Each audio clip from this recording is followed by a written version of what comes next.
Неміспен немісше сөйлесең дейді. Қайықтан келдім деп қояды. Аласаудан келдім дейді. Елім Қызылқұрттың ішіндегі жарқашпын. Бол. Сонымен болды ғой. Сиырларды апаратын. Көп апардым.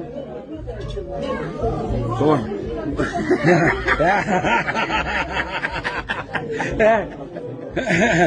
Германияға келіп отырып, мен 30 жыл Қазақстанға бармаған адамды қазақша сөйлеп отқан мен ризамын да.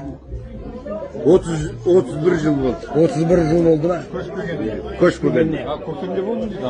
Көктемде Сен қай жерде болдың? Таразда болдым. Да? Таразға бардым, ауылға бардым. Ойықтың жігітімін.